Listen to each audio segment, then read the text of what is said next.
So to the audiences and to the panel, right now we'll be moving on to questions that will help us understand better your own career paths, your own work experiences, and your work principles and etc. So our questions will be delving more into that and how that integrated with youth engagement can make a better difference to all of us here. So over to Samyu to start on with directed questions for a beloved panelist. Okay, so we had initially told that we will be starting with 2 questions per panelist, but again, due to time constraints, we'll be limiting that to 1 as of now. But still, if we definitely have a lot of time, we will definitely move on with the other questions. So I would like to pose my first question to Bharati Kannan sir. So, as an individual with a lot of legal experience, what are ways in which youth voices can be integrated into decision-making processes in different levels, such as the local, state, and national levels? So, based on your experiences with different organizations and different levels, how do you think students can be involved in the whole decision-making, environmental policy, and overall social change on the whole, sir? She was just telling, sharing her experience with one of the students that he was asking what is the future in environmentalism or what is the scope in taking environmental activism and all. And yeah, that is the hard reality. Yeah, that is. So actually, that question I saw it. I want to say like first. Students has to get exposure and they should be aware about the current issue scenarios, and it's not easy thing, it's not an easy task, it's very challenging. For that they should have a hand-on experiences. It should not be only theory, it should also be very practical. And like Chitlapakam Rising, it's a very vibrant community engaging on local issues. So unless otherwise, if we want to engage in policy making, if we want to engage in different layers of decision making and all, we should have a practical experience. So, and we should be open. We have to declass ourselves. Declass means we should not see the status, we should not see the like I'm not supposed to do this work or nothing, no mind block. We should be open to do anything, okay? Any kind of volunteering work.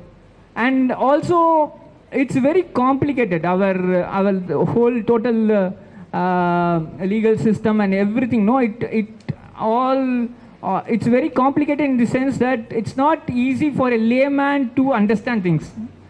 It needs some expertise knowledge.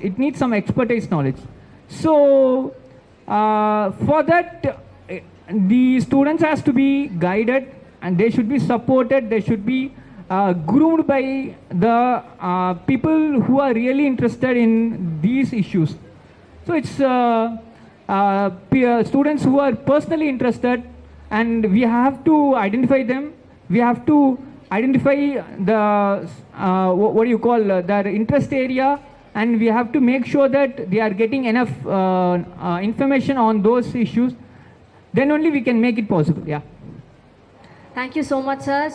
We strongly believe that whatever you said was extremely relevant and right. I think with the right kind of grooming and exposure, I think anybody can reach the heights that they deserve to, and that even the social, the society as well as the environment really needs. And as of now, do we have any questions with respect to this answer as of now? The audience, do you have any questions to pose to sir? In this, Mother Earth will be sustainable or non-sustainable?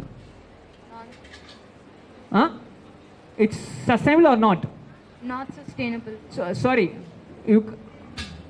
Okay. You have some more to add? No, sir. Okay, fine. So like how I see is, we are in a loop, and we have to accept that we are in a loop, and we have to be very self-critical, very introspective. Unless otherwise, we consciously come out of our consumer lifestyle. We cannot able to address the real issues. we'll be like keep on discussing, we'll be keep on talking, we'll be having all marathon initiatives. But if we want a real change, we have to understand the whole issues holistically. The both environmental, socio, cultural, economical, all justice are interconnected. The environmental justice is not possible without social justice. So we have to understand the whole issues concerning human, the Mother Earth, in a holistic way. Only then we can able to come out of this so-called the climate emergency or climate issue. That's it.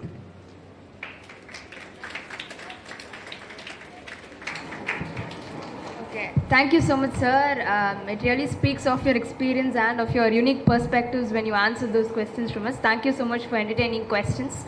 So our next question is directed to Balaji, sir. So, sir, given your extensive experience in working with several government-based organizations and initiatives, what specific strategies do you think can be implemented to ensure that government-organized programs reach young people better and resonate with young people better? So, what can be done so that government-initiated projects and programs are better received by young people? So, actually, this is a very important question.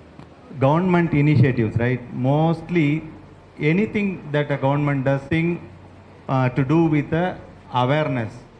So when they are talking about it's like a road show, right? So anything that government does, they will conduct a road show. If they want to build a bridge, they will conduct a road show. They will talk to the local people. They will understand their issues. Same way, when for anything that is related to environment, there is a awareness that is done by government as part of their agenda. So any activity. So in that activity, what we see is I'm not talking about the problems that we have.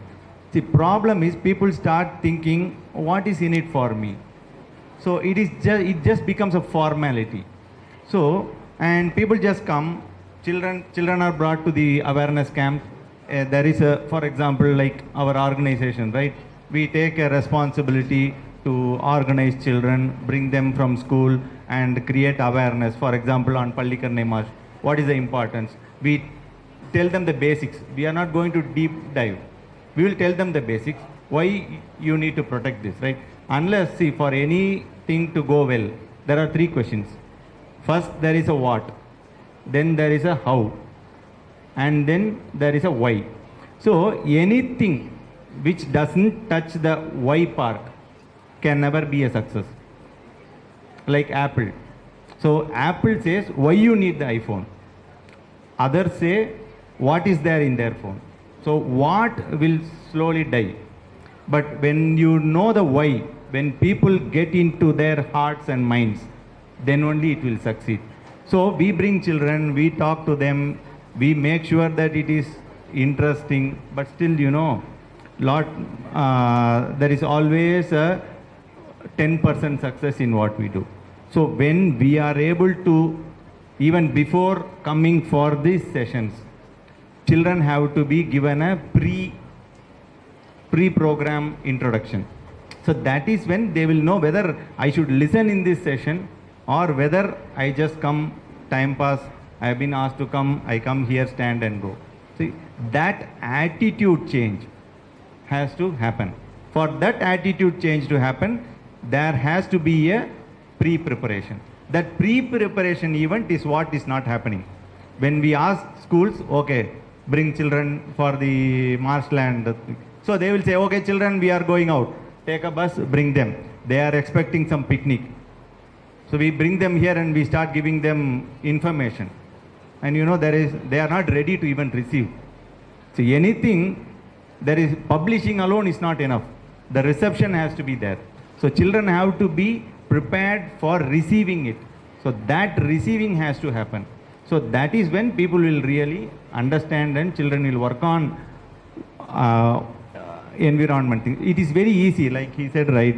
Actually, I also wanted to touch that point. Natural inclination for anybody in this world is forest nature. If somebody says, oh, I don't like nature, he is a out of the box make. Any normal make person, because it drills down to our roots. We all came from there. So it is very natural for somebody to appreciate a butterfly, to appreciate a bird or a natural scene. So it is in us. It is just that we need to tap the right spot to bring it out. Even in my personal experience, I had it in me for a very long time. I used to tell my father, why don't I become a forest ranger? He will say, get lost, go study, do something serious. So it was like that. But when my daughter was studying here, budding minds asked me to go and do a small project on painted stork. So that is the first bird I knew. So I went to Vedandangal, I tried to catch hold of people who can tell me what this bird is. 3 types of storks, I still remember. Black stork, white stork. So this I still remember. So that is when that whatever is within me, right, that was broken. So after that, no stopping. So that's how it goes.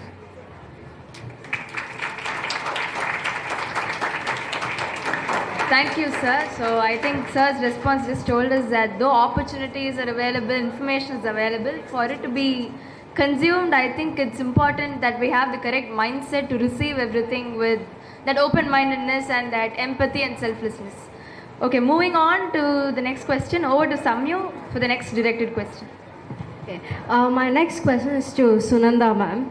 So, with your experience in environment policy, how often are youth voices genuinely considered in policy making decisions in our society? And what barriers do you think exist in this particular inclusion of youth? And you had also mentioned that you played a very integral part in engaging youth specifically from urban areas. Are there any specific challenges that are unique to the youth who are from urban areas who come up to work in social sectors or in volunteering programs? You can touch upon that aspect also, ma'am. So I'll take the first part of the question, which was having youth involved in environmental policy decision making.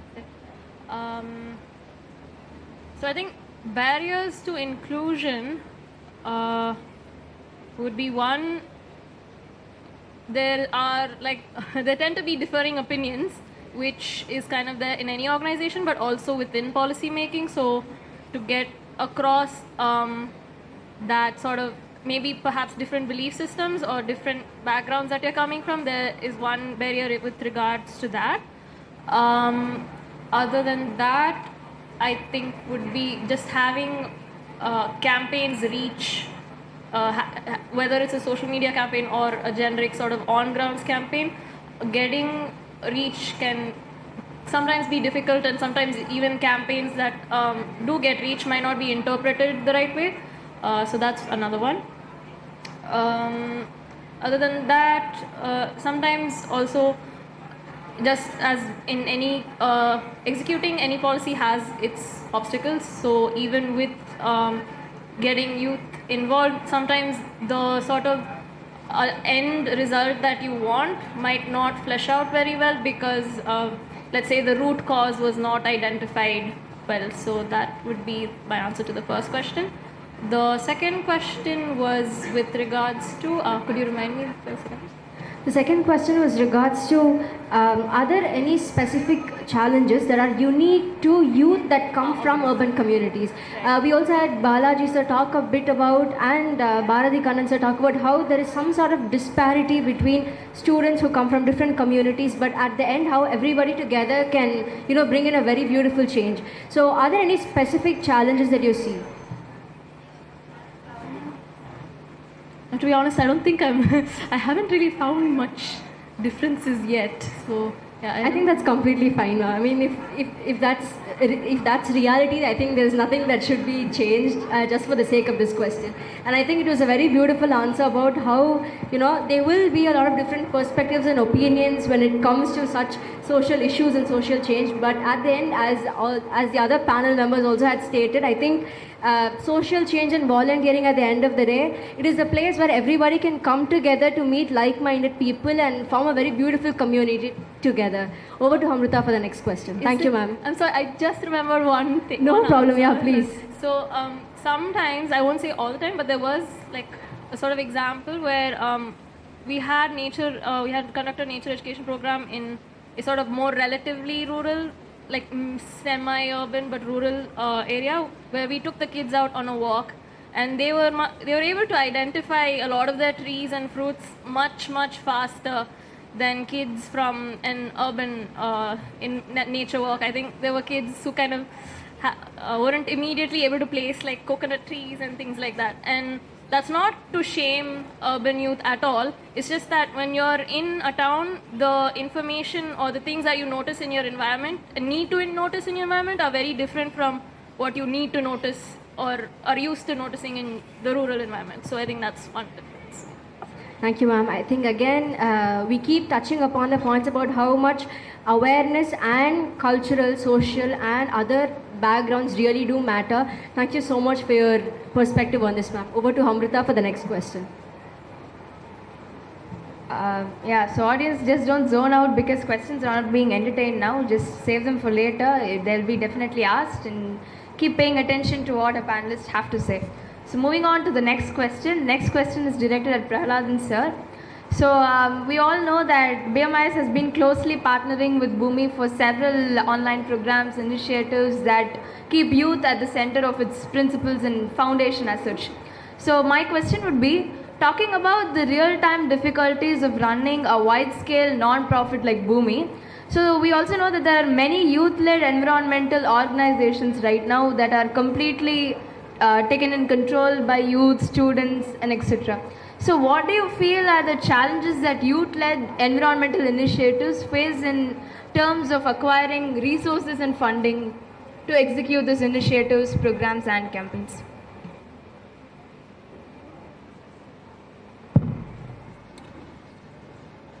I think, like I shared, young people are very much more aware and interested in solving environmental problems. But the challenges, I would say, the strength and challenges are two sides of the coin. The strength is the youth themselves. The challenge is that you need to be persistent to make anything happen. When you start doing something, you won't immediately get result. You need to keep working at it. You need to work hard and work smart to make the result happen. It may take long time, but nowadays we are all in a hurry. Our parents' generation waited for a phone connection for years. Now we order something on Swiggy, Instamart, in 10 minutes it comes. Environmental change or starting an organization will not happen like that. It will take time. I think that's one important thing. With regard to resources, I think young people may not have the resources, but young people, I think today have the skills and the technology to raise the resources from society. Sir spoke about Greta Thunberg. Like today we know about a 15-year-old who started something like that. The world's youngest Nobel Prize winner, Malala Yousafzai, is from this generation. I think there are definitely challenges, but there are also opportunities, and there are two sides of the coin. If anyone can solve it, I think it's the young people of today.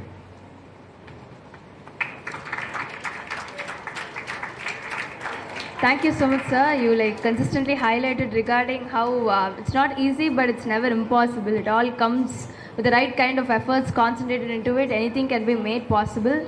And regarding all about mutual trust, everything is possible, and it's all about supporting and empowering individuals mutually. Thank you so much for that answer. So.